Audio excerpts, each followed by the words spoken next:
Afternoon. Afternoon. Okay, we'll start. Gareth's going to say a few words to get us underway. First of all, good afternoon to everybody. I think an incredible couple of weeks for English football, actually. Both the European ties and then the Championship playoffs. So really exciting matches and the start of trophies being handed out. And we're really looking forward to the opportunity to finish that summer off once everything's done. So a great opportunity for us to build on the last 12 months. In terms of the squad, a little bit larger than normal for obvious reasons. We've got a lot of unknowns. Callum Hudson-Odoi and Ruben Loftus-Cheek would definitely have been in this squad. So very unfortunate for both of them that they look like they've sustained injuries that may keep them out for some time, although we're waiting on full confirmation on Ruben. So happy to take any questions from now. Yeah, before we throw it to the floor, just a reminder to use the microphone available and state your name and the organisation you work for. Gareth, good to see you. It's Rob Dorset from Sky Sports News. Harry Kane is in this squad. I don't think anybody's too surprised to see you call him up. But what have Spurs told you about his fitness and what sort of game time he might be able to play for you? Well, that is one of the unknowns, really. He's obviously working towards being fit for them for their final. And we've got to see how that progresses, really. So clearly, he's a player we would want to give every opportunity to. His goal-scoring record for us is phenomenally high and captain of the team. So we're keeping that door open and we'll have to see how things progress. 7.5 weeks out it'll be for him before the Champions League final. He then potentially could have 3 games in, I think, 9 days. Might you save him from the semi-final and use him in the final? Are you going to have to use him sparingly?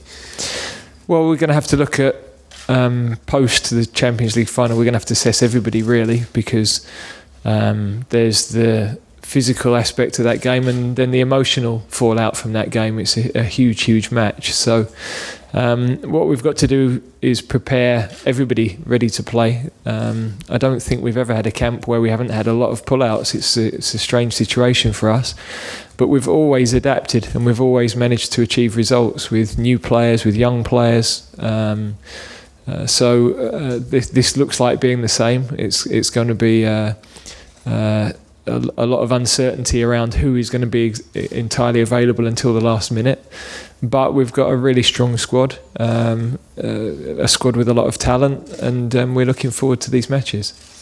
Nathan Redmond was perhaps the only name, I think, in your list that maybe raised a couple of eyebrows. Of course, you know him so well from all of his time with the under-21s. What was your thinking in bringing him in? Well, I think he's finished the season really well with Southampton. I think since the change of manager, I've liked the way the team have played. I think he's playing in a style that is similar to what we ask of our forward players. A lot of pace, presses well, has started to score more regularly. So I think he had a difficult season last year, but I think this season has been much better and he's finished it really strongly, and with a couple of others missing out and a couple of others we're waiting on, then it's a really good opportunity for Nathan. Yeah, I know how difficult it is for you logistically, but Harry Winks only had groin surgery about 3 weeks ago. How fit is he? Or is he another one that you're going to have to wait and see on? Yeah, again, I think for the likes of Harry Winks, he deserves the right to be named in this initial squad, and then we'll have to go from there, really. I think Tottenham are optimistic he'll be available for their game, but it's very much a case of he's not played for a couple of months now, and we're just going to have to follow that progress. But we've got similar situations with Fabian Delph. John Stones hasn't played as much, Joe Gomez hasn't played as much, but we believe this is our strongest squad, and so we wanted those players involved in it.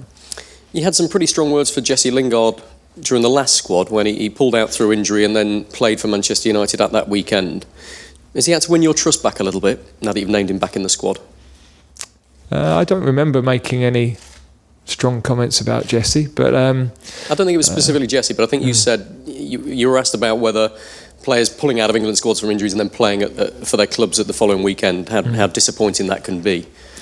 Yeah, but often that's injuries can be 7 to 10 days. We knew that Jesse had played the previous game and he wasn't happy with the hamstring. So I think at some point across the few years I've been involved, every player at some point or other has pretty much had a situation like that. So if that becomes a consistent thing, then that's more of a concern. But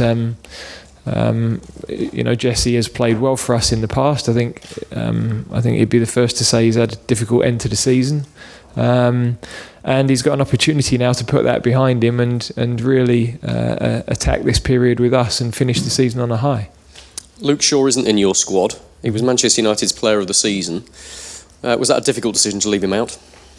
No, I think Ben Chilwell and Danny Rose have been excellent. So at the moment they're ahead, and they've played particularly well for us. They've been completely committed to the England shirt and really given everything for the England shirt over the last period of time. And they're two very good players. So there's high competition for places in lots of positions, but that one in particular is we're blessed with really good options. Totally understand your pride as an Englishman that it's 2 all-English European finals that we've got coming up, but logistically, how difficult for you to prepare and plan? Is this the hardest preparation you've ever had? Well, we had 8 pull out in March, so I don't know if it's the hardest. It's complicated, of course, and would you choose it? Not particularly, but it's a brilliant. For the long term for England, it's brilliant because Henderson and Trent, as an example, this is their second Champions League final in 2 years. For Joe and all of the Tottenham players, the opportunity to be involved in the biggest game in club football. So that's on the back of them being involved in a World Cup semi-final last year. So all of these experiences, the Manchester City boys going through the title run-in twice, they're exactly what this team up to this point hasn't had, and it's part of their individual learning and will help us as a team. You've got to name your final 23-man squad for UEFA and put that in 5 days before the Champions League final. How's that going to work? Yeah, I don't know yet, really. We will find out more about a couple of players in that period, and then I'm going to have to make a couple of decisions. But we can change if we have injuries after that date, and frankly, there's every chance that is going to happen. So we've got to just make the best possible decisions, really, with the information that we have. And it's constantly moving. I went to bed last night, Ruben's in the squad and playing brilliantly. And, as I say, huge disappointment for him. He misses now a major European final and a brilliant opportunity with us. And, in particular, he's really come on in the last few months and has looked strong and playing with a lot of confidence. So I'm really disappointed for him in particular.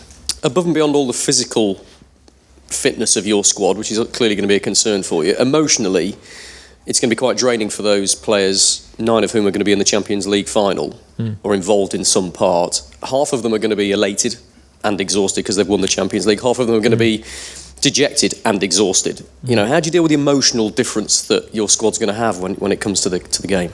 Yeah, it's going to be a fascinating challenge. Not unique in that we had it last year with the Liverpool players, but the turnaround is obviously far quicker. Realistically, we won't get those guys on the training pitch until Tuesday before the game on Thursday. So it's clear that isn't an easy situation. But I go back to the fact that we've got excellent squad, excellent competition for places. And we've always had to adapt. That's part of what you've got to do. In international football, for any manager, there's a lot of things that are out of your control. And in international football, that's even more. So you've just got to make sure that the decisions that we make as a staff and the contingency plans that we have are the right ones.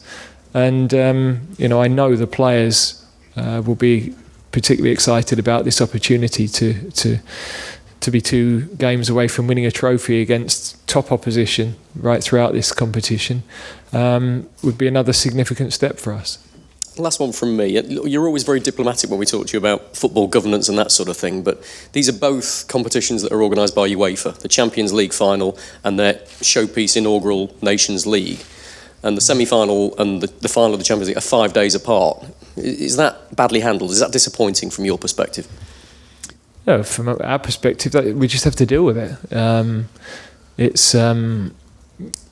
I guess maybe people didn't think about the possibility of one nation having so many players involved in that final, but that's the situation we've got. And as I say, they're both going to be brilliant occasions to be a part of, and for our players, they're exactly the sorts of games we want them in. Hi Gareth, Ian Dennis from the BBC. Just following on Rob's point there, do you think in the future UEFA might learn from this and maybe look at it a little bit more differently next time, to have a showpiece final and then a new tournament in its embryonic stages just a matter of days later? Yeah, I don't know all the complexities of putting the calendar together. So obviously some of the European qualifiers are later, a few days later than our matches. But I'm glad we've got big matches to look forward to rather than qualifiers this summer. I think that would have been even more challenging to get squad together, and we've got something really exciting to look forward to. And you said it's been an incredible last 2 weeks for English football. You think back over the last 12 months from an international point of view as well. How would you reflect on the last year, and what does it say as far as you're concerned about the state of the English game? Well, I think I feel we've improved as a team. I think you've always got to answer questions. We came out of the World Cup on a real high, but we're also with some questions to answer, and we've answered some of those questions, and some of the other questions we've still got to go on and achieve. So we've managed to bring the age of the squad down even further. So we've blooded some exciting young players in that period, and now we're in a second semi-final in consecutive summers, which is something for everybody to look forward to. And I'm excited for our fans. We want to keep that connection that has grown over the last year. I mean, Andy was telling me we're nearly sold out for September, so it kind of tells us the appeal of the team at the moment and the connection back with the public, which 12 months ago wasn't there, and we want that to continue. Of the 27-man squad, 9 of them are going to be competing potentially in the Champions League final. When you were watching the two games, Liverpool obviously on the Tuesday and Tottenham on the Wednesday, what was your thought process when you realised that both were going to go through to the final? Well, I didn't expect for Liverpool to do it. Anfield on those sorts of nights is an incredible place. So once they'd scored the first goal, I thought they had a real chance. But I didn't travel there thinking that they would win that game. But in the back of our minds, we've always had that feeling. We thought Tottenham would get through, and we thought Chelsea would get through. So we were already planning for there to be disjointed meetups. And if it hadn't been us, the Dutch would have had the same problem with Ajax. So that's the way the competition planned out. It's been incredible competition this year, having been in Paris when United won against all the odds as well, having been at one of the Manchester City Tottenham ties as well. There's been so many unexpected outcomes and narratives to the games that have been thrilling. And finally from me, could there be a knock-on effect, particularly from the Ajax-Tottenham game, from an international point of view, do you think, in terms of the mentality, both positive and negative? No, I think every game is individual in its own right, and we would have to play extremely well. I think what we saw across those two legs is the talent in that Dutch team. Couple that with the players we know at Liverpool who've been such a big part of their success. So they really have re-emerged over the last year, and that's a really good test for us. Gary Brown, BeanymanSports. I was going to ask you exactly that, your assessment of that Ajax team, the quality that they have now in that national side, and wouldn't you just want to be able to have that many domestic players playing in one side at the top level here in England? Well, we might have that with Spurs in terms of numbers, because Ajax have some good young Dutch players, but they also have some good players from other countries in their setup. Theirs is a unique model, really. They know where they are as a club, they develop players and they sell them on, and every so often they have outstanding teams that go on and do really well in European football as well. So it's phenomenal the way they develop players, and I love the mentality of the club and the ethos that they stand for. So, but from our point of view, yeah, we do still face this issue of number of English players. I mean, we've just finished the season now. I talked about it at the very start, and it's kind of played out as I thought, really. We've finished the season with 30% of the league eligible for us. So that is a continuing graph, and I could sit and say nothing about it because it's not going to affect me while I'm the England manager too much, or beyond where it is now. But I worry about subsequent England managers and how it will affect them. So I have to take a view for the greater good, in that we still have to keep looking at this, and we still have to keep developing the right players, but finding solutions for them to break into the first teams, because where does that graph stop? That would be the concern. How useful a scouting mission was that, though? Those two matches between Tottenham, with so many of your players, and that style against Ajax with this great quality that's now coming through. Yeah, very much so. I mean, we were always watching the games of our opponents, but to be able to see some of their key players so closely was very helpful. And yeah, you can see why they are linked with such big moves, and one of them is moving on.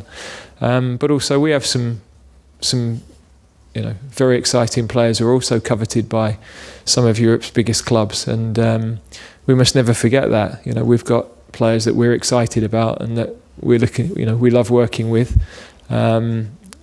We now go into these sorts of games feeling that we're a match for any team that we play, and we don't go in with any arrogance, but we know that we can give everybody in the world a game. You've talked a lot about players using their own thought, competing under pressure, thinking under pressure. How impressed were you with that corner from Trent Alexander-Arnold as the individual he is, but also the progress so many players are making, England players are making in this game? Yeah, it was an incredible moment, really, in such a frenzied atmosphere and such a highly charged game, to have the presence of mind and the speed of thought and the quality of delivery to do what he did. And again, that's why we want our players in those environments, because that's what links closely as anything to the big matches that we've been in recently and that we will go into in the future. So the more of those experiences, the better. Also, two extremes. You've got the Football Writers Player of the Year in Raheem Sterling, and the Player of the Year in Virgil van Dijk, both becoming head-to-head against each other after very testing seasons. Can you tell us how impressed you've been with both of their campaigns this season? Yeah, I think Raheem I've spoken a lot about. I couldn't speak highly enough about how he's taken on the challenge that he has in his own team to get in the team. If you do that, that's an achievement in itself, frankly. His performances have been consistently outstanding, regularly scoring goals, regularly affecting big matches, scoring important goals in matches that have got them over the line. And with us, real breakthrough in Spain with his goals in Spain that seemed to lift so much from his shoulders, and back that up so positively in March with his performances and his goals then. So, but I know he'll want the next trophy. I know his mindset is there's two that are done. He's got another one this Saturday, another big game for some of our players. And then there's an opportunity for a final trophy of the season with us, and that's the great thing that winning breeds. You have the desire to go and do it again, or most people do, and definitely the top ones do, and he's definitely in that bracket. Virgil van Dijk. Yeah, we've got to find a way around him, haven't we? I remember watching him at Celtic. I was amazed that he didn't move straight to one of the big clubs in England, because I thought he was an outstanding player as soon as I saw him. Has great composure. He's a giant in their defence for Liverpool. So he has had a huge impact on what's been a brilliant season for them, as of others. He's a player that we have to be and are well aware of. When you came in to this job, you said the one thing that concerned you, that you wanted to break down, was this sort of cliques between clubs. How nice was it to hear then from Raheem Sterling, ahead of a vital weekend that would decide the Premier League, that he was excited for his England teammates in that Liverpool side, that they'd done so well in the Champions League, and that he'd sent a message to Trent Alexander-Arnold to congratulate him? That was brilliant. I'm not sure that's going to exist between Spurs and Liverpool over the next couple of weeks, but that I think is going to be a challenge for us, because they are a close group. They are a group of players that get on brilliantly. But what's clear is that these clubs now are going to clash in big matches, and we've got to make sure that we handle that well as a group, and we make sure that we always bring them back to when we're with England. We talk about the things that make the difference. We've done that really well, and they've got to always park that rivalry and that intense rivalry that's going to grow, and make sure that we keep what's made us powerful over the last period of time as an England team. Okay, give one more before we finish with Dan from ITV. It is Mental Health Awareness Week this week. We've already heard from Prince William yesterday, and we've heard a lot from Danny Rose since the unfortunate scenes in Montenegro and the racism targeted at the players. How proud are you of the way Danny Rose is speaking out for many, and how are the team coping with that, coming back into this environment again? Are you aware of that after the way they all left the England camp? Yeah, we're very conscious of it. I mean, I've spent a fair bit of time speaking with Raheem, Danny, Callum in particular after that, and we went through a long process with all of our staff, and we'll pick that up with the players again, because I think we all went through something that is important that we discuss. My priority over that period was the well-being of my players, and I hope, and I feel from what they've told me, that they feel well supported, and that in terms of the care, they know where we stand, and they know that we're there for them. So Danny has also spoken brilliantly about the mental health aspect, and obviously we launched that charity partnership with the Duke of Cambridge yesterday. So I think that's also an important topic, not just in football but across society really, and hopefully that there will be a lot of people sitting at home thinking it's just them, and it isn't just them, and it affects a huge percentage of the population, I would say. Gareth, Dan from ITV. Gareth, just to settle the debate, which was the better comeback, Liverpool or Spurs? I don't think it matters really. I think they were different in the tactical approaches. They were different in the way that Liverpool had to be perfect for the full 90 minutes really to achieve what they did. But both were commendable in their own ways, and brilliant achievements by the two managers to get to have had the season that Liverpool have had, League and Cup, when I did hear some people say they should get knocked out of the Champions League. So, and I remember Jurgen saying, "Why would we do that?" And that's come to pass for him, and Maurizio as well. With all of the challenges they've had as a club and moving stadium, that's probably, in the end, they probably got the move just at the right time to get the energy that provided, in particular for that game with Manchester City. So, brilliant achievement by both of them, and we wish them both well. You can't, I can sit on the fence royally, but it will be a fantastic game to be watching.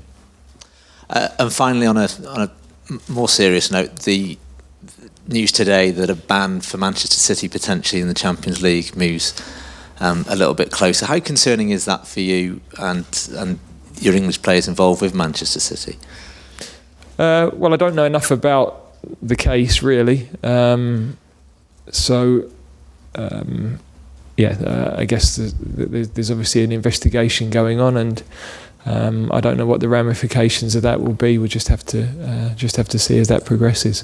Okay. But financial fair play, you feel is it a benefit for English football or not? What are your views on that?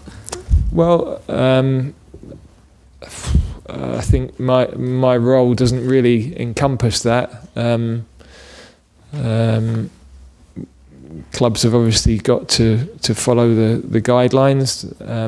I don't know how clear those guidelines are, in fairness, because there seems to be lots of different ways of achieving those aims. So, my job's complicated enough without trying to solve other people's problems. Okay, thank you very much. We'll now head on through to the Daily Writers Briefing.